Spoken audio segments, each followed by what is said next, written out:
Oke, halo teman-teman. Assalamualaikum warahmatullahi wabarakatuh. Jumpa lagi dengan saya Daniel Umbara. Video kali ini saya akan mencoba memberikan tips and trick cara untuk sukses usaha potong rambut atau barbershop bagi teman-teman pemula ya kayak gitu.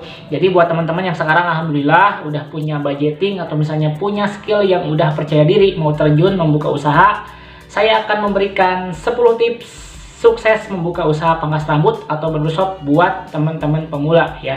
Tanpa basa-basi langsung saja kita gaskan ke nomor yang pertama. Oke, nomor yang pertama Bang ini apa? Nomor pertama adalah lokasi yang strategis. Oke, bukannya bisa di rumah, bukannya bisa di depan kontrakan, bukannya bisa di dimanapun karena sekarang zamannya digital. Oke, kita melihat pada situasi ya, berapa persen yang digital, berapa persen yang offline. Kalau misalnya sebagai identitas potong rambut, alangkah baiknya teman-teman mempunyai biaya, pilihlah tempat yang strategis. Karena kenapa?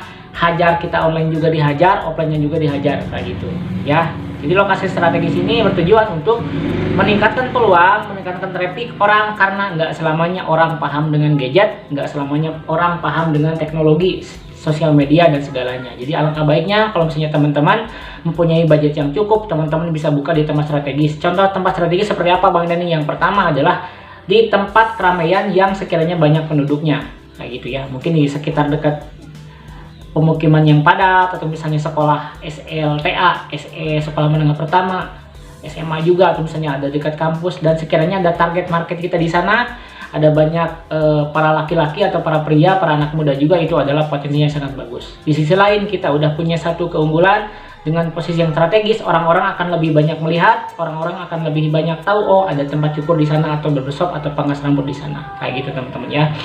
Poin kedua adalah peralatan yang berkualitas ya. Kita nggak bahas budget minim dulu di sini. Jadi teman-teman, saya tahunya teman-teman udah siap buka aja ya. Jadi peralatan yang berkualitas ini seperti apa? Oke, di marketplace akan banyak sekali barang-barang alat cukur yang bervariatif kayak gitu teman-teman. Jadi harus paham dulu ya. Alat cukur yang bervariatif, alat cukur yang bermacam-macam sesuai dengan budget. Tapi kalau misalnya untuk teman-teman yang mau buka barbershop atau pangkas rambut, alangkah baiknya memilih peralatan yang berkualitas. Kenapa? Karena tujuannya kita adalah langsung ke customer. Customer memberikan kesan, mendapatkan kesan yang terbaik dari servis yang kita miliki. Salah satunya adalah dari alat yang kita pakai. Jadi jangan sampai contoh kecilnya pada saat dipakai ngejenggot nguk atau misalnya ke rambut kurang maksimal, atau misalnya jadi sakit ke rambutnya, atau misalnya si blade-nya kurang tajam, guntingnya kurang tajam dan berakibat kepada hasil cukuran atau kenyamanan customer yang terganggu. Ya, kayak gitu teman-teman. Oke, peralatan berkualitas bisa didapatkan di mana? Teman-teman bisa bertanya kepada yang sudah ahli, atau misalnya mencari rating tertinggi dari marketplace, bisa dilihat ya, dari mulai ulasan atau misalnya sekiranya tanggapan-tanggapan dari yang misalnya yang beli, atau misalnya saya rekomendasikan merek-merek yang sekiranya bisa untuk yang sudah saya pakai ya. Pertama ada kalau misalnya clipper dari Wahal ya, atau misalnya dari Andis, kalau misalnya dari Kemei di grade ketiga juga bisa juga dipakai, dari berbagai macam merek. Kalau gunting mungkin dari Koryoniko, dari Pipe, kalau misalnya dari sisir berbagai macam brand ya, banyak ya. Ada YS Pak dan berbagai macam dan blablabla. Dan saya udah bahas di beberapa video sebelumnya ulasan-ulasan tentang alat. Teman-teman boleh langsung cari aja di beberapa video saya sebelumnya ya. Jadi alat yang berkualitas, peralatan termasuk kursi dan semuanya yang sekiranya teman-teman bisa membeli dengan harga yang sedikit mahal, cuman pemakaiannya awet. Teman-teman nggak keluar biaya lagi, ke customer juga hasilnya akan maksimal, dan secara tidak langsung teman-teman memberikan kualitas yang terbaik. Nomor 3 adalah anggaran yang cukup teman-teman ya. Jadi anggaran yang cukup di sini apa? Jadi kalau misalnya teman-teman buka usaha pangkas rambut atau barbershop ya, usahakan udah budgeting dari awal. Kita akan buka pangkas rambut misalnya, atau misalnya bisa disebutnya semi barbershop ya. Sebenarnya barbershop sama pangkas rambut artinya hampir sama, cuman untuk lebih membedakan lagi buat teman-teman pemahamannya lebih mudah, kita bagi ke dalam 3 ya.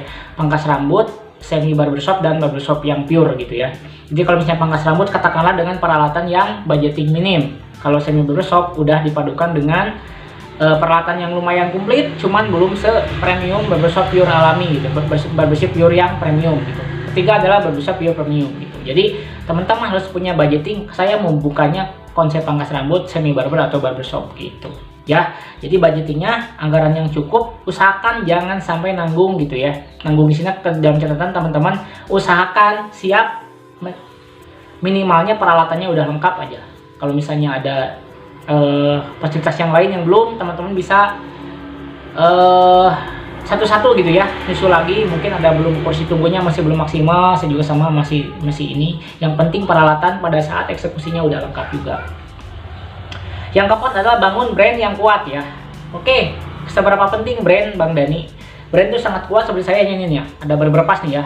Barberpas itu adalah brand yang saya bikin, yang saya buat dari awal, dari mulai berdiri sampai sekarang. Itu adalah yang akan diingat sama customer. Jargonnya apa? Brand Barberpas, cukur aja dulu gitu kalau saya ya. Jadi tagline-nya teringat di orang, teringat di benak orang tuh kalau misalnya masuk ke Barberpas adalah tagline-nya cukur aja dulu. Kalau misalnya mulai Tokopedia atau misalnya Gojek gitu, pas selalu ada jalan, Tokopedia mulai aja dulu gitu kan. Ada tagline-tagline yang seperti itu yang sekiranya bisa membuat brand kita lebih kuat dan diingat oleh customer gitu. Nomor 5 adalah fokus pada pelayanan. Nah, ini nomor 5 adalah hal yang sangat penting yang akan menjadi pembeda buat kita dengan kompetitor yang lain, atau misalnya dengan teman-teman yang buka pangkas atau barbershop yang lain. Sering disepelekan, cuman ini adalah hal yang sangat penting teman-teman ya. Oh, masuk di barbershop sana, masuk di pangkas rambut sana enak karena ada si A-nya baik, karena ada si A-nya pelayanannya bagus, karena selain dari cukuran ya, selain di cukurannya bagus juga, pelayanannya baik juga, dan enak ngobrolnya. Itu adalah salah satu poin servis layanan yang harus teman-teman tingkatkan lagi terus ya, untuk mengikat customer supaya balik lagi ke kita. Nomor 6 adalah harga yang wajar atau bersaing. Jangan sampai kita pertama buka langsung jepret harganya langsung di atas yang lain gitu ya, jangan ya. Kalau misalnya mau boleh silakan, dalam catatan teman-teman atau brandingnya harus udah kuat dulu ya. Kalau misalnya kita udah terkenal di sosmed seperti Bang Jule atau siapapun ya, terkenal udah di sosmed naik, pada saat dia buka juga di tempat yang baru gitu ya, orang udah pada tahu, langsung harga 100.000 nggak masalah. Tapi kalau misalnya kita masih bukan siapa-siapa, nggak dikenal sama orang gitu kan, alangkah baiknya sesuaikan dengan harga sekitar, menyesuaikan dengan harga. Setelah kita dapat customer, baru kita mainkan harganya, kita naikkan perlahan-lahan dalam catatan diimbangi dengan kualitas dan servis yang terbaik kayak gitu. Nomor 7 adalah kembangkan jaringan. Nah, jadi kembangkan jaringan ini otomatis kita mengikat emosi, mengikat layanan, terus lagi mengikat kekeluargaan dengan customer kita gitu. Jadi jangan sampai pada saat ada customer datang 1-2 kali, 3 kali sampai 4 kali kita sampai nggak tahu namanya gitu ya. Jadi itu adalah hal kedekatan, katakan lagi nih, teller bank ya, teller bank melihat 1 kali nama kita KTP langsung sebut nama. Bang Dani, ya, Pak Dani mau dibantu ya, ada yang bisa saya bantu Pak Dani gitu ya. Jadi dengan penyebutan nama orang akan lebih kena ke hati. Ini pelayanan yang bisa terapkan di tempat cukur gitu ya. Oke, Mas Iman, atau misalnya Mas Asep, atau misalnya Ari, mau potong model apa Ari gitu kan. Jadi udah langsung kena ke hatinya, dia emosional udah terikat, dan dia akan merasa nyaman dan nggak merasa canggung juga. Oh, ini saya mau model gini gitu kan. Seperti ini pengen tipis bla bla bla. Nah, itu udah terikat dan akan terjalin kedekatan antara kita dan customer kayak gitu.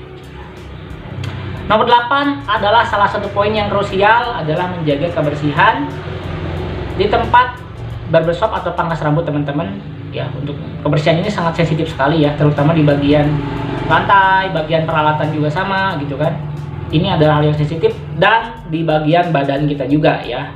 Usahakan jangan bau badan, jangan bau mulut gitu ya. Kita mungkin minimal pakai parfum lah. Kalau misalnya nggak pakai parfum juga badan kita nggak bau ya kayak gitu. Jadi itu adalah salah satu servis yang banyak disepelekan. Jadi saya juga udah bahas di beberapa di video sebelumnya, sempat ada hal-hal yang disepelekan sama tukang cukur, termasuk juga bau badan dan bau mulut gitu ya. Sekarang kita ulas lagi ya. Jadi harus dijaga peralatan bersih, badan kita bersih, mulut kita bersih, dan semuanya pada saat customer datang kita udah ready, udah siap memberikan servis yang terbaik kayak gitu. Nomor 9 adalah terus belajar dan upgrading skill ya. Dalam dunia potong rambut, model selalu berubah dan selalu menemukan tren-tren baru di sini. Jangan sampai pada saat customer masuk, teman-teman tidak paham. Bang, minta model pemaher. Bang, mau model French crop. Tapi ternyata kita, Bang, French crop itu apa gitu. Nah, jadi jangan sampai teman-teman merasa bahwa rambut mah gitu-gitu doang gitu kan. Rambut mah akan saya lebih paham dari customer, enggak gitu kan. Kadang-kadang customer juga ada yang lebih paham dari kita, mereka lebih tahu. Dan sekarang zamannya googling atau misalnya zaman sosial media, zamannya internet, dan tidak menutup kemungkinan kalau misalnya konsumen juga akan lebih tahu dari kita. Makanya kita antisipasi sebagai penyedia jasa harus lebih tahu minimal satu langkah dari mereka. Dengan minimal bisa memberikan keterangan, bisa memberikan edukasi, dan memberikan eksekusi rambut yang sesuai dengan permintaan atau misalnya sesuai dengan analisa kita, kayak gitu teman-teman ya.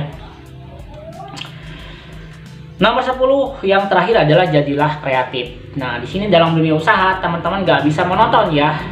Jadi nggak bisa monoton. Jadi teman-teman harus tetap kreatif di sini dalam menghasilkan layanan-layanan, dalam memberikan motivasi-motivasi terbaik buat customer ya. Motivasi di sini dalam catatan mereka udah dimotivasi untuk lebih sayang kepada rambutnya, lebih diajarin cara stylingnya, terus lagi yang mungkin tetap kita memberikan value atau nilai kepada customer supaya dia balik lagi ke kita. Intinya kita memenangkan persaingan dengan cara yang sportif gitu ya, bukan dengan banding-bandingan harga gitu, kayak gitu ya. Seperti itu adalah 10 tips cara buka usaha pangkas rambut atau barbershop yang insya Allah akan menjadi ramai kalau misalnya teman-teman berjalan konsisten. Ini tidak bisa berjalan hanya 1-2 bulan, tidak bisa. Yang namanya bisnis pangkas rambut barbershop adalah bisnis kontinuitas berjangka yang menjalan selama bertahun-tahun. Diterapkan metode ini, insya Allah teman-teman akan mulai terbentuk, customernya terbentuk, langganan-langganannya terbentuk, dan akan menjadikan aset yang terus-menerus bisa didapatkan buat teman-teman ya, kayak gitu. Mudah-mudahan tips ini bisa bermanfaat buat teman-teman pemula yang sekarang masih ragu dalam buka pangkas rambut atau barbershop di awal-awal. Oke, terima kasih sudah menyaksikan. Cukup untuk video kali ini, sampai jumpa di video dan YouTube pada selanjutnya seputar tutorial pangkas rambut pemula dan seputar bisnis buka pangkas rambut atau barbershop bagi pemula. Terima kasih, sampai jumpa. Assalamualaikum warahmatullahi wabarakatuh. Gaskeun!